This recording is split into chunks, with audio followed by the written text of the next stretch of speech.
Hello friends, welcome back to the channel M Vishesh world.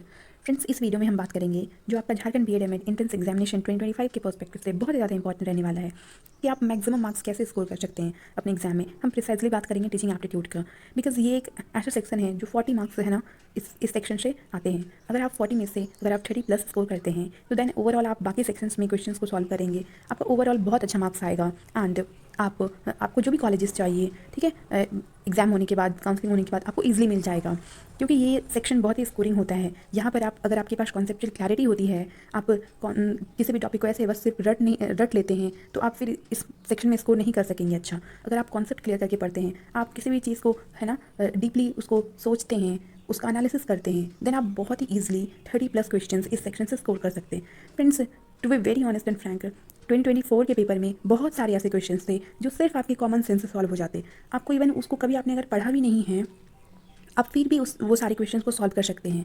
अगर आपके पास common sensical knowledge है, आप उसे यूटिलाइज़ कर पा रहे हैं, एंड आप अपने जो भी डे टू डे एक्टिविटीज़ में आपके आसपास की चीज़ों में लर्निंग प्रोसेस के बारे में आप जानते हैं, उस नॉलेज को यूटिलाइज़ करके। अब हम क्वेश्चंस को देख लेते हैं। ये सारे ही क्वेश्चंस प्रीवियस ईयर के हैं। मैंने है ना 2022, 23 एंड 24 के क्वेश्चंस यहाँ पर लिए हैं, जो कि आपको ये पता चलेगा कि कैसे क्वेश्चंस आते हैं। एंड यहाँ पर आप सिर्फ रट करके क्वेश्चंस को सॉल्व नहीं कर पाएंगे। अगर आप 2 ऑप्शंस को एलिमिनेट कर भी देते हैं, देन आपके पास 50-50 में आप है ना हमेशा डाउटफुल रहेंगे कि कौन सा करेक्ट होगा। अगर आप अपना कॉन्सेप्ट लगाते हैं तो आप इजीली राइट आंसर पे पहुँच सकेंगे। And the objective of this video is आपको अंडरस्टैंड कराना है कि क्वेश्चंस को आप रेड करके जाएंगे तो आप सॉल्व नहीं कर पाएंगे। अगर आप कॉन्सेप्ट पे फोकस करेंगे, समझने पे फोकस करेंगे, तो आप इजीली सॉल्व कर सकेंगे। अब क्वेश्चंस को देखते हैं क्या है। If you want to develop cooperation and team spirit in students, which activities would you propose? Options given है art, debate, project work and quiz. अब देखिए इसमें क्या है, क्या क्वेश्चंस में जो सबसे मेन है क्या है, इसमें सबसे मेन जो हमारा है वो यहाँ पर आपको ये देखना है कि यहाँ पर ये कॉपरेशन एंड टीम स्पिरिट, ये जो कॉपरेशन एंड टीम स्पिरिट है, अभी इसका मतलब क्या होता है। आपको क्या करना है, देखिए टीचिंग एप्टीट्यूड में सॉल्व करने का बहुत जो इजी तरीका होता है, ये बहुत ज़्यादा इंपॉर्टेंट है। आप जब भी क्वेश्चंस को रीड करेंगे, उसमें से जो सबसे आपको इंपॉर्टेंट पॉइंट आपको दिखेगा, है ना, कि क्वेश्चंस का मेन पॉइंट क्या है, जिससे वो उसका आंसर अब आने वाला है, आंसर आप निकाल सकते हैं, उसको आप अंडरलाइन कर लेंगे। फिर उसके ऊपर आप एनालिसिस करेंगे, फिर आंसर आपका देखिएगा ऑटोमेटिकली आ जाएगा। यहाँ पर क्या है, कोऑपरेशन एंड टीम स्पिरिट। अब देखिए टीम स्पिरिट मतलब क्या होता है, जब लोग एक टीम में वर्क करते हैं, एक साथ ग्रुप में काम करते हैं, मिल करके उनके बीच में कोऑपरेशन होता है। कोऑपरेशन मीन्स क्या होता है, जब वो मिलजुल करके काम करते हैं, है ना। तो अब यहाँ पे कोऑपरेशन है एंड एक साथ टीम में वो लोग वर्क करते हैं, काम करते हैं। तो अब ऑप्शंस में देखते हैं, ये हमको मेन पता चल गया कि ये पॉइंट है। ऑप्शंस में आपको जाना है कि ऑप्शंस में क्या क्या है, और हमेशा फ्रेंड्स ऑप्शंस में आप हमेशा एलिमिनेशन टेक्निक को यूटिलाइज करेंगे, तभी आप राइट आंसर पे पहुंच सकेंगे। आपको ये देखना है, पहले ये नहीं देखना है कि कौन सा इसका राइट आंसर होगा, आपको हमेशा ये देखना है कि इसमें से कौन सा नहीं होगा। पहले देखते हैं आर्ट, है ना, आर्ट एंड क्राफ्ट के जो आपके स्कूल टाइम में जो भी है ना, ये सारे जो होते थे इसमें पार्ट लेते हैं लोग, तो इसमें कहीं ना कहीं कॉपरेशन का एंड टीम का तो कोई काम ही नहीं है। एंड आर्ट एंड क्राफ्ट में सिंगल लोग पार्टिसिपेट कर सकते हैं। अब पार्टिसिपेट करते हैं तो वहाँ पे तो कहीं ना कहीं टीम का तो काम आया नहीं, नहीं कॉपरेशन आया मिलजुल करके काम करने का, तो ये ऑप्शन एलिमिनेट हो गया। देन हमारा डिबेट, ठीक है, डिबेट में हो सकता है कि 2-3 लोग एक साथ हैं और दूसरी साइड भी 2-3 लोग एक साथ हैं, बट बीच में डिबेट चलता है। मतलब ये आर्ग्यूमेंट चलाना होता है कि सबसे है ना कौन बेटर है, ग्रुप ए वाला बेटर है या ग्रुप बी है। तो दोनों अपने आप को प्रूव करने में लगे रहते हैं कि वो सही है ग्रुप ए, और ग्रुप बी वाले बोलते हैं कि वो ग्रुप बी वाले सही हैं, वो ऐसा पोर्ट्रे करते हैं। तो यहाँ पे कहीं ना कहीं जो ओवरऑल टीम स्पिरिट का एंड कॉपरेशन का तो काम नहीं आया, तो ये भी ऑप्शन एलिमिनेट हो गया। नेक्स्ट है हमारा अब प्रोजेक्ट वर्क है, ठीक है। अब नेक्स्ट देखते हैं क्विज है। अब ये भी लोग सिंगल पार्टिसिपेट कर सकते हैं। अब यहाँ पर भी कहीं ना कहीं वो project work, team spirit, cooperation नहीं आ रहा है, तो ये भी हमारा ऑप्शन एलिमिनेट हो जाएगा। अब जो हमारा प्रोजेक्ट वर्क है, अब देखिए प्रोजेक्ट वर्क स्कूल के टाइम पे जब प्रोजेक्ट वर्क मिलता है तो एक ग्रुप में कुछ है ना 5-6 लोग, जितने भी लोग रहते हैं, अब वो सारे लोग जब उन्हें प्रोजेक्ट मिलता है तो एक साथ मिल करके देखते हैं कि कौन सा उन्हें कौन से टॉपिक पे बनाना है, एंड वो कैसे है ना उसको अच्छे से अच्छे तरीके से बना सकते हैं। तो जितने भी लोग ग्रुप में रहते हैं वो लोग सब लोग अपना बेस्ट देने का कोशिश करते हैं, उनके बीच में एक है ना टीम स्पिरिट डेवलप होता है, एंड सभी लोग मिल करके करते हैं, दैट इज कॉपरेशन, है ना, कोऑपरेटिव वे में करते हैं। तो यही हमारा राइट आंसर हो जाएगा। फ्रेंड्स, इस वीडियो में हम सारे क्वेश्चंस के आंसर नहीं देखेंगे, बिकॉज ये तो बहुत आसान है, बस वो तो फिर PYQs आप देखेंगे एंड आंसर जो आपको आंसर फिर अपलोडेड रहते हैं वेबसाइट पे, आप वहाँ से डाउनलोड करके देख सकते हैं कि उसका आंसर क्या होगा। बट जो मेन ऑब्जेक्टिव है आपको ये देखना है कि इस तरह के क्वेश्चंस आते हैं एंड आपके पास आपको खुद का कॉन्सेप्ट ही लगाना पड़ता है, वही आपको अल्टीमेटली एग्जाम में काम आता है। अगर आप सिर्फ रट करके चले जाएंगे तो एग्जाम में आपको बैठ करके आप सोचेंगे यार ये तो पता ही नहीं इसका कौन सा आंसर हुआ, आप नहीं पता कर पाएंगे। नेक्स्ट क्वेश्चन को देख लेते हैं। ये देखिए क्या है, language skills should be taught. इसमें बहुत सारे ऑप्शंस गिवन है, थ्रू इमिटेशन, इन आइसोलेशन, है ना, through clear explanation, in an integrated manner. अब इसमें सबसे जो क्वेश्चंस में आपको क्या करना है, मैंने क्या बताया, सबसे आपको मेन पॉइंट को हाईलाइट करना है। अब language skills should be taught. अब इसमें सबसे जो इंपॉर्टेंट है वो लैंग्वेज स्किल, मतलब यहाँ पे लैंग्वेज स्किल का बात हो रहा है। अब कोई भी डिफरेंट लैंग्वेज जब आप सीखते हैं तो उन चीज़ों का बात हो रहा है। अब ऑप्शन में क्या बोले, कैसे है ना, language skills should be taught. कैसे लोगों को, जब एक टीचर जब स्टूडेंट को बता रहा होता है, जब किसी है ना कोई न्यू लैंग्वेज है उसको सिखा रहा होता है, तो वो किस किस वे में होना चाहिए, किस तरह से सिखाया जाना चाहिए। अब देखिए फ्रेंड्स, यहाँ पर है ना, आपको राइट आंसर पे पहुँचने के लिए आपके पास कहीं ना कहीं आपको वर्ड्स का मीनिंग भी पता होना जरूरी है। अगर आपको वर्ड्स का मीनिंग नहीं पता होगा तो आप राइट आंसर पे पहुँच नहीं सकेंगे, आपको पता ही नहीं चलेगा कि ऑप्शन गलत है कि नहीं है, सही है कि नहीं है। ठीक है, तो देखिए थ्रू इमिटेशन। अब इमिटेशन मीन्स क्या होता है, इंग्लिश का बेसिक है ना वर्ड है, इमिटेट मीन्स क्या होता है, कॉपी करना। जब आप किसी चीज़ को कॉपी करते हैं, है ना, कोई चीज़ कोई बोल रहा है आप उसको कॉपी कर लेते हैं डायरेक्टली, तो उसको क्या बोलते हैं, इमिटेट करना। अब कोई लैंग्वेज, कोई टीचर है वो स्टूडेंट्स को लैंग्वेज सिखा रही है, तो अब यहाँ पर बच्चे बस सिर्फ उसको कॉपी करते चलेंगे तो ऐसा नहीं है कि वो पूरा है ना इफेक्टिव मैनर में वो सीख जाएंगे, है ना। तो ये वाला तो नहीं होगा, एलिमिनेट हो जाएगा। अब नेक्स्ट है इन आइसोलेशन। आइसोलेशन मीन्स क्या होता है, जब अकेले में। अब ऐसे कैसे पॉसिबल है कि आइसोलेशन में कोई लैंग्वेज सीख जाएगा, ठीक है, अकेले में। तो ये यहाँ पे तो कहीं ना कहीं इंटरेक्शन तो हो ही नहीं रहा है, तो ये भी नहीं होगा। नेक्स्ट है थ्रू क्लियर एक्सप्लेनेशन। अब देखिए टीचर अच्छे से स्टूडेंट्स को एक्सप्लेन कर रहा है उस लैंग्वेज के बारे में। हाँ, ये एक उसका फैक्टर हो सकता है ना, है फैक्टर तो है ना, वो जब तक एक्सप्लेन नहीं करेगा, बताया नहीं जाएगा तो कैसे होगा। बट अभी ऑप्शंस में आपको पता है, देखिए इसी को बोलते हैं कि इसमें पता है 2 ऑप्शंस जो है ना, और वी कैन से 3 ऑप्शंस ऐसे हैं जो बहुत ही ज़्यादा कंफ्यूजिंग है। आपको लगेगा कि ये भी हो सकता है, ये भी हो सकता है, ये भी हो सकता है। कौन कौन सा, ए वाले में हो सकते हैं कन्फ्यूज, सी वाले में हो सकते हैं एंड डी वाले में हो सकते हैं। लेकिन जिनके पास कॉन्सेप्चुअल क्लैरिटी होगी, जो खुद एनालिसिस करते होंगे, वो ऑप्शन डी के साथ जाएंगे, क्योंकि जो ऑप्शन डी में क्या लिखा हुआ है, इन एन इंटीग्रेटेड मैनर। इसका मतलब होता है कि जब कोई भी लैंग्वेज टीचर स्टूडेंट को सिखा रहे होते हैं तो इंटीग्रेटेड मैनर मीन्स क्या होता है, यहाँ पे कहीं ना कहीं वो सारे चीज़ को इंक्लूड कर लिया गया है जो लैंग्वेज सीखने के लिए इंपॉर्टेंट होता है। मतलब यहाँ पे लिसनिंग को भी इंक्लूड कर लिया गया है, स्पीकिंग को भी, रीडिंग को भी एंड राइटिंग को भी। जब तक आप ये चारों चीज़ों को नहीं करेंगे तब तक आपके पास एक लैंग्वेज का स्किल नहीं आ सकता है। तो इसी को बोलते हैं इंटीग्रेटेड मैनर, मतलब ये चारों होना चाहिए।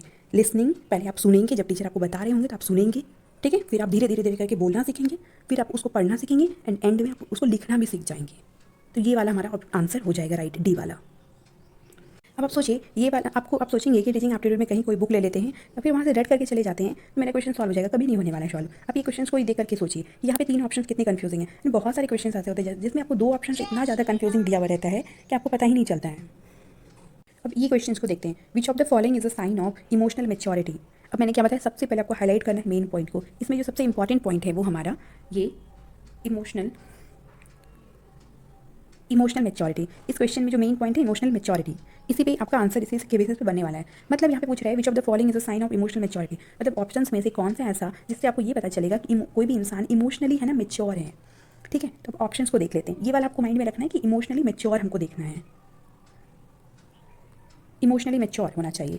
रिएक्टिंग इम्पल्सिवली इन डिफिकल्ट सिचुएशंस, मतलब आप जब आपके पास सामने कोई भी डिफिकल्ट सिचुएशन आया तो आप बहुत ही ज़्यादा परेशान होकर के क्या कर रहे हैं, रिएक्ट कर रहे हैं इम्पल्सिवली, बहुत ही ज़्यादा है ना, बोलते हैं वो गुस्से में, या फिर आप मतलब उस सिचुएशन को हैंडल नहीं कर पा रहे हैं, इस तरह से आप रिएक्ट करते हैं। ये तो हुआ नहीं, एलिमिनेट हो गया। नेक्स्ट है blaming others for personal mistakes. अब इसमें क्या है कि आप दूसरों को ब्लेम करते हैं, कि उनके गलती के कारण दूसरों को बस ब्लेम करते फिरते हैं, तो ये भी तो इमोशनली कहीं ना कहीं आप इमोशनली मैच्योर नहीं है, ये शो कर रहा है। नेक्स्ट है accepting responsibility for one's action. ये हमारा राइट आंसर होगा, बट ऑप्शन डी को देख लेते हैं, अवॉइडिंग चैलेंजेस एंड रिस्क। अगर कोई इंसान इमोशनली मैच्योर है, क्या वो चैलेंजेस से दूर भागेगा, रिस्क से है ना दूर भागेगा? ऐसा तो नहीं है। जो इंसान इमोशनली इंटेलिजेंट होते हैं, मेच्योर होते हैं, वो उसका सामना करते हैं। तो इस तरह से आपको एलिमिनेट करना है, हमेशा आपको पहले गलत आंसर को काटना है, उसके बाद आप राइट आंसर पे पहुंच जाएंगे। अगर आप राइट आंसर पे डायरेक्ट अगर आप जंप करते हैं तो आपको हो सकता है कि कोई दूसरा ऑप्शन उसका राइट आंसर हो, लेकिन आपको लग रहा होगा कि ये होगा। फर्स्ट टाइम आप जब रीड करते हैं तो आपको लग रहा होगा यही राइट आंसर है, आप टिक कर देंगे, नेक्स्ट आपको बाद में पता चलेगा यार ये तो गलत था। इसलिए आपको सारे ऑप्शन को रीड करना जरूरी है। ठीक है, तो इसमें क्या हो गया कि खुद का जो आपने जो भी काम किया है, कोई भी एक्शन किया है, तो आप खुद का उसका रिस्पॉन्सिबिलिटी लेते हैं, नहीं ये काम मैंने ही किया है, अकाउंटेबिलिटी लेते हैं। ये क्वेश्चन देखिए, ये भी प्रीवियस ईयर का, सारे क्वेश्चन ही प्रीवियस ईयर का है, लास्ट ईयर में पूछे गए हैं 22 में, 23 में एंड 24 में। यू कम है ना, क्या है, you come across a teacher who believes that students are naturally curious and that the best way to encourage learning is through a process of self discovery, such a student is highly likely to encourage blank to learn. इसमें जो सबसे important है ना पूरे line में, इसमें सबसे important self discovery है, ये वर्ड सबसे इंपॉर्टेंट है, सेल्फ डिस्कवरी। अब इसका ऑप्शन ये सारे गिवन है, तो हमको राइट आंसर पे जंप करने से पहले सारे ऑप्शन को रीड करना है ना। कॉम्पिटिशन है, extrinsic motivation, imitation, intrinsic motivation. इसमें भी देखिए इमिटेशन वर्ड आया। गाइस ये जितने भी वर्ड्स हैं ना, आपको ये जो सिनोनिम्स एंटोनिम्स वाला है ना आपका टॉपिक आता है इंग्लिश वाले में, वहाँ से ये कवर हो जाएगा। इट बहुत ही इंपॉर्टेंट है। अगर आपका इंग्लिश का ये बेसिक है ना जो वर्ड्स होते हैं वो आपको मीनिंग पता है तो आप ऑप्शंस में आप क्लियर कर पाएंगे, एलिमिनेट कर पाएंगे। अब इमिटेट मीन्स कॉपी करना होता है। सेल्फ डिस्कवरी का मतलब क्या होता है कि जब आपके अंदर है ना, जब आप किसी चीज़ को खुद से डिस्कवर करना जान जाते हैं, इसका मतलब ये होता है कि आप खुद से किसी प्रॉब्लम को सॉल्व करना सीख लेते हैं। आपके अंदर से मोटिवेशन आपको आता है कि हमको ये काम करना है, मेरा ये ड्यूटी है, हमको ये इसको पूरा फुलफिल करना है। ठीक है, आपका अगर आप एक स्टूडेंट, आपको पढ़ाई करनी है एग्जाम में, सो दैट कि अच्छा स्कोर कर सके एंड आपका नॉलेज इंप्रूव हो सके, इन सब चीज़ों के लिए आपको अंदर से मोटिवेशन आएगा। इसी को बोलते हैं सेल्फ डिस्कवरी। तो अब देखिए इसमें कंपटीशन तो नहीं हुआ क्योंकि ये बाहर का चीज़ें हैं। जब दो लोगों के बीच में कंपटीशन होता है कि ज़्यादा मार्क्स लाना है, ये करना है, वो करना है, तो वो सारी चीज़ें बाहर की बातें होगी, अंदर से। तो एक्सट्रिंसिक मोटिवेशन क्या होता है, जब आपको बाहर से मोटिवेशन मिलता है। नेक्स्ट इमिटेट कॉपी करना, तो ये तो भी नहीं होगा। लेकिन जो इंट्रिंसिक मोटिवेशन है, मतलब जो आपको अंदर से मोटिवेट करता है किसी चीज़ को करने के लिए, वही तुम्हारा सेल्फ डिस्कवरी होता है। और यही सबसे बेस्ट वे है। अगर स्टूडेंट को आप अगर आप एक एज अ टीचर की तरह देखते हैं, तो स्टूडेंट को अगर किसी लर्निंग प्रोसेस में इन्वॉल्व करना है तो ये सबसे बेस्ट प्रोसेस होता है। जब वो खुद से स्टूडेंट चाहने लगेगा करने के लिए, तो फिर तब तो कोई प्रॉब्लम ही नहीं है। इसलिए हमारा ऑप्शन डी हो जाएगा। ये क्वेश्चन देखिए अब, social adjustment refers to an individual's ability to. Questions में सबसे इंपॉर्टेंट पॉइंट को हाईलाइट करना है। इस तरह से आपको ये स्टेप फॉलो करना है। आपका क्वेश्चंस गलत होने का चांस बहुत कम हो जाएगा। मैं ये नहीं कर रही हूँ कि आपका 40 के 40 क्वेश्चन सही हो जाएंगे, बट आप है ना मैक्सिमम आप स्कोर कर सकेंगे अगर आप ये सारे स्टेप्स को फॉलो करते हैं तो। अब इसमें सबसे इंपॉर्टेंट सोशल एडजस्टमेंट है, उसको पेन से अंडरलाइन करना है। सोशल एडजस्टमेंट, और सोशल एडजस्टमेंट क्या होता है? सोशल मीन्स होता है जब आप सोसाइटी में क्या करते हैं, एडजस्ट मीन्स जब आप खुद को अडाप्ट करते हैं। ADAPT adapt. अडाप्ट मीन्स होता है आप है ना कि किसी भी सिचुएशन में आप घुल मिल जाते हैं एंड उसमें आप हैबिचुअल हो जाते हैं, आपको वो अनफेमिलियर सा नहीं लगने लगता है। अब इसी का मतलब आपसे पूछ रहा है, तो ऑप्शंस में देखते हैं कि क्या क्या है। सारे ऑप्शंस को रीड करना जरूरी है, तभी आप राइट आंसर पे पहुंच सकेंगे। क्या क्या है? Excel in academic subjects. Academic means होते हैं आप जो भी अपने स्कूल कॉलेजेस में जो भी सब्जेक्ट पढ़ते हैं, हिंदी इंग्लिश मैथ्स ये सारे, अब उसमें आप ज़्यादा से ज़्यादा एक्सेल कर रहे हैं, मतलब बहुत अच्छा मार्क्स ला रहे हैं, बहुत ज़्यादा डेप्थ में नॉलेज है। अब यहाँ पे कहीं ना कहीं सोशल एडजस्टमेंट मतलब सोसाइटी में एडजस्टमेंट से रिलेटेड नहीं है। नेक्स्ट हमारा ऑप्शन है अवॉइडिंग इंटरेक्टिंग विद अदर्स। मतलब जब आप लोगों से इंटरैक्ट करने में क्या करते हैं, अवॉइड करते हैं, खुद को दूर रखते हैं एक दूसरे से अवॉइड होने में। अब यहाँ पे तो सोसाइटी में जब आप एक साथ रहेंगे तो एडजस्ट करेंगे, तो यहाँ पे तो इंटरैक्शन ही नहीं हो रहा है। ऑप्शन में बोला इंटरैक्शन ही नहीं हो रहा है, तो ये भी गलत हो गया। नेक्स्ट है हमारा follow strict rules and regulation. ये तो थोड़ा सा है ना टॉपिक से कहीं ना कहीं डाइवर्टेड है। अब रूल्स एंड रेगुलेशन को फॉलो करना ये भी अलग है, बट यहाँ पे क्या है, सोशल एडजस्टमेंट। हमारा जो ऑप्शन नंबर बी है, adapt to various social situations. जब आप सोसाइटी के डिफरेंट सिचुएशन को है ना हैंडल करना सीख जाते हैं, उसमें खुद को आप यूज्ड टू हो जाते हैं, हैबिचुअल हो जाते हैं, तो इसी को बोलते हैं हम लोग सोशल एडजस्टमेंट। नेक्स्ट क्वेश्चन है which technique is most effective for managing classroom conflicts. अब इसमें जो सबसे इंपॉर्टेंट है उसको हाईलाइट करना है, वो हमारा क्या है ना, मैनेजिंग क्लासरूम कॉन्फ्लिक्ट। मतलब कि आप एक टीचर है, आपके क्लासरूम में स्टूडेंट के बीच में है ना क्या हो रहा है कि कॉन्फ्लिक्ट हो रहा है, वाद विवाद हो रहा है, वो आपस में लड़ाई वड़ाई कर रहे हैं, तो आप कैसे उसको मैनेज करेंगे, है ना, सबसे इफेक्टिव वे क्या है मैनेज करने का।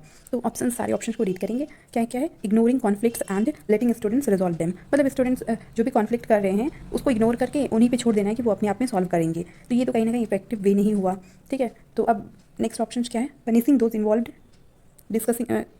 Involve without discussing the issues. इसका मतलब ये हुआ कि जितने भी लोग इन्वॉल्व है उसको पनिश कर देना विदाउट डिस्कसिंग द इशूज़, है ना, जो भी इशूज़ है जिस कारण से वो लड़ाई कर रहे हैं उसको बिना डिस्कस किए ही एकदम उसको पनिश कर देना है कि क्या हुआ था एक्चुअल में, क्या नहीं हुआ था, इन सारी चीज़ों को डिस्कस किए बिना। ये भी इफेक्टिव वे नहीं है। नेक्स्ट है हमारा ऑप्शन डी, देखते हैं क्या है, encouraging competition as a way to resolve dispute. अब कंपटीशन यहाँ पे कहाँ से आ गया? कंपटीशन को इंकरेज करने से वो डिस्प्यूट सॉल्व हो जाएगा, ये तो कोई यहाँ से कनेक्टेड ही नहीं लग रहा है। हमारा जो ऑप्शन सी है वो क्या है, facilitating open dialogue and understanding perspective. इसका मतलब क्या हुआ कि कहीं ना कहीं ओपन डायलॉग होगा, वहाँ पे जो भी लोग उस डिस्प्यूट में इंक्लूडेड थे उनको बुला करके एक ओपन डायलॉग किया जाएगा, बातचीत किया जाएगा, एंड सारे दोनों है ना, दोनों साइड के लोगों को जो भी है उनका पर्सपेक्टिव को समझा जाएगा, अंडरस्टैंड किया जाएगा, फिर कोई भी चीज़ है ना एक डिसीजन लिया जाएगा। तो इस तरह से आप राइट आंसर पे इस तरह से अपना कॉन्सेप्ट लगा करके पहुँच सकते हैं। अब एक लास्ट क्वेश्चन देख लेते हैं। इस तरह के बहुत सारे क्वेश्चंस हैं जिसमें आप अपना कॉन्सेप्ट लगा करके है ना क्वेश्चंस को सॉल्व कर सकते हैं। अगर आप इवन आपने कभी पढ़ा भी नहीं है, आपके पास कॉमन सेंस नॉलेज है, आपके पास है ना एनालिटिकल एबिलिटी है, तो आप इजीली सॉल्व कर सकेंगे। बट अब पढ़ना जरूरी है, बट उसको रट के नहीं पढ़ना है, कॉन्सेप्ट क्लियर करना है, फोकस करना है, एनालिसिस करके पढ़ना है। भी क्वेश्चन देख लेते क्या है ना, moral values can be effectively inculcating among the students when the teacher. इसमें सबसे इंपॉर्टेंट पॉइंट को हाईलाइट करना है, वो क्या है, मॉरल वैल्यूज, है ना, moral values inculcated among the students. मतलब मॉरल वैल्यूज़ मतलब जो बताता है कि क्या चीज़ें सही है और क्या चीज़ें गलत है, ये सारी चीज़ें के बारे में ये जो वैल्यूज़ है वो स्टूडेंट में इनकलकेट करना, मतलब उसके अंदर भी वो कैसे आएगा कि वो स्टूडेंट भी अच्छा काम करने लगे, जो भी है ना बैड वैल्यूज़ है उसको अवॉइड करने लगे। ये सारी चीज़ें स्टूडेंट के अंदर में कैसे आएगा? जब टीचर है ना, व्हेन द टीचर, जब teacher frequently talks about values, जब टीचर अपने क्लासरूम में बार बार अच्छे वैल्यूज़ के बारे में बात करेंगे तब स्टूडेंट इनकलकेट करेगा। या फिर हिमसेल्फ प्रैक्टिस देम। नेक्स्ट है ना, tells stories of great persons, मतलब जब वो है ना ग्रेट पर्सनालिटीज़ के बारे में स्टोरीज बताएंगे स्टूडेंट को तब स्टूडेंट अपने अंदर इनकलकेट करेगा। या फिर इसमें से कोई नहीं। तो इसमें से जो सबसे आपका बेस्ट ऑप्शन है उस पर वो आपका राइट आंसर होगा। तो इसमें देखिए सब इसमें कन्फ्यूजन कहाँ कहाँ पर होगा, टेल्स स्टोरीज ग्रेट पर्सन्स, है ना, tells stories of great person means जब टीचर स्टूडेंट को किसी ग्रेट पर्सनालिटीज़ के बारे में, महात्मा गांधी, स्वामी विवेकानंद, इन सब के बारे में स्टोरीज बताएंगे। या फिर फ्रीक्वेंटली टॉक्स अबाउट वैल्यूज़, जब वो बार बार वैल्यूज़ के बारे में बात करेंगे या फिर जब वो खुद उस वैल्यूज़ को प्रैक्टिस करेंगे। तो देखिए सबसे जो इसमें जो बेस्ट आंसर है ना वो हमारा बी है, हिमसेल्फ प्रैक्टिस देम, है ना, हिमसेल्फ प्रैक्टिस देम। क्यों? क्योंकि जब टीचर खुद उन वैल्यूज़ को फॉलो नहीं करेंगे स्टूडेंट के सामने तो स्टूडेंट को लगेगा यार ये तो इस टीचर से खुद बताते रहते हैं कि हाँ वैल्यूज़ को फॉलो करना चाहिए, अच्छी वैल्यूज़ को इनकलकेट करना चाहिए, लेकिन ये तो खुद नहीं फॉलो करते, हम लोग क्यों करेंगे। इस तरह के एटीट्यूड्स होते हैं टीचर स्टूडेंट के अंदर। तो इसलिए टीचर जब खुद प्रैक्टिस करेंगे तो स्टूडेंट को लगेगा नहीं टीचर वो उन वैल्यूज़ को फॉलो करते हैं, प्रैक्टिस करते हैं, तो हम लोगों को भी करना चाहिए। जब आप सामने वाले पर्सन को देखते हैं कि वो अच्छे से बिहेव कर रहा है, उनके अंदर अच्छी वैल्यूज़ है, आप कहीं ना कहीं खुद सोचते हैं कि हमें भी करनी चाहिए। तो वो सारी यहाँ पे बातें हो रही है। अगर सिर्फ टीचर वैल्यूज़ के बारे में बता देंगे और वो खुद नहीं उन सारे वैल्यूज़ को फॉलो करते हैं, उनके अंदर वो सारी वैल्यूज़ खुद नहीं है, तो आप सोचेंगे कि ये तो सिर्फ बातें करते रहते हैं, इनके अंदर खुद वैल्यूज़ नहीं है और हमें ज्ञान दे रहे हैं। तो इस तरह से अगर टीचर खुद फॉलो करेंगे तो स्टूडेंट बहुत ही जल्दी खुद के अंदर इनकलकेट कर लेंगे वो सारी वैल्यूज़। फ्रेंड्स और एक क्वेश्चन है, इसको देख लेते हैं। In the context of school education what does the term 21st century skills refer to. मतलब ये स्कूल एजुकेशन के बारे में बात हो रहा है कि स्कूल एजुकेशन के कॉन्टेक्स्ट में 21st सेंचुरी का जो स्किल्स है उसका मतलब क्या होता है। तो इसमें ऑप्शंस जो गिवन है वो ट्रेडिशनल है ना, ट्रेडिशनल लर्निंग मेथड्स, मतलब जो पुराने समय में जिस तरह से पढ़ाए जाते थे, सिखाए जाते थे, उस तरह को ही फॉलो करते रहना है। तो ये 21st सेंचुरी का तो नहीं होगा, है ना। अभी जो हमारा जो लेटेस्ट टाइम है, इस टाइम में किस तरह की एजुकेशन का जरूरत है, किस तरह के एजुकेशन का नीड है, लर्निंग का नीड है, तो वो यहाँ पे बात कर रहा है। तो ये तो ट्रेडिशनल मीन्स क्या होता है, जो हमारा पास्ट टाइम में यूज़ किया जाता था, पहले यूज़ किया जाता था, वो सारे मेथड्स कन्वेंशनल मेथड्स, तो ये नहीं होंगे। अब हम ऑप्शन सी को देखते हैं, outdated educational practices. Outdated means क्या होता है, जो कहीं ना कहीं रिटायर हो गया है, जो कहीं ना कहीं यूजलेस हो गया है, जो कोई अभी काम का नहीं रहा है, बहुत पुराना हो चुका है। तो अब उन सारे मेथड्स को फॉलो करके तो अभी के टाइम पे आप है ना उस लेवल पे कॉम्पीट नहीं कर पाएंगे बाकी लोगों से, बाकी के वर्ल्ड है ना कंट्रीज से। तो ये भी नहीं है हमारा ऑप्शन। नेक्स्ट है हमारा मेमोराइजेशन ऑफ आउटडेटेड इन्फॉर्मेशन। तीनों ही ऑप्शंस में ये जो ए है, सी है, डी है, कहीं ना कहीं आउटडेटेड, ट्रेडिशनल, पुरानी चीज़ मेथड के बारे में बात हो रहा है। अब इजीली अगर कॉमन सेंस आपने कभी नहीं भी पढ़ा है ना टीचिंग एप्टीट्यूड, तो वो भी स्टूडेंट इसको एलिमिनेट कर सकता है। एंड वो क्या करेगा, राइट आंसर पे जंप कर सकता है, बी पे। क्या है, skills required for success in the modern world such as critical thinking and creativity. इसका मतलब ये हुआ कि अभी जो प्रेजेंट टाइम में स्टूडेंट के अंदर या फिर किसी भी लोगों के अंदर स्किल्स की रिक्वायरमेंट है, वो सक्सेस को पाने के लिए वो बहुत ज़रूरी है कि वो अभी के टाइम का है ना जो भी प्रोसेस है उसको फॉलो करे, उसमें इन्वॉल्व होकर के लर्निंग प्रोसेस में इन्वॉल्व हो। कैसे, क्रिटिकल थिंकिंग है ना, critical thinking and creativity means कोई भी स्टूडेंट क्रिटिकली थिंक करेगा, मतलब किसी भी टॉपिक को क्या करेगा कि वो एनालिसिस करेगा, एनालिटिकल थिंकिंग रखेगा, ठीक है। एंड क्रिएटिविटी मीन्स क्या होता है कि जब किसी चीज़ को आप है ना एक न्यू पर्सपेक्टिव से देखते हैं, आप किसी चीज़ को अलग तरीके से उसे सॉल्व करने का कोशिश करते हैं, बहुत ही उसको इंटरेस्टिंग बना करके, तो वो सारी चीज़ें क्रिएटिविटी के अंदर में आ जाता है। वो सब चीज़ें बहुत इंपॉर्टेंट है अभी प्रेजेंट टाइम में सक्सेस पाने के लिए। तो यही हमारा 21st सेंचुरी का एजुकेशन सिस्टम है। फ्रेंड्स आपको ये वीडियो हेल्पफुल लगे तो आप बाकी के लेक्चर्स मैंने ये BEd MAd से रिलेटेड अपलोड किया है, आप उसे भी जाकर के गो थ्रू कर सकते हैं। And thanks for watching the video.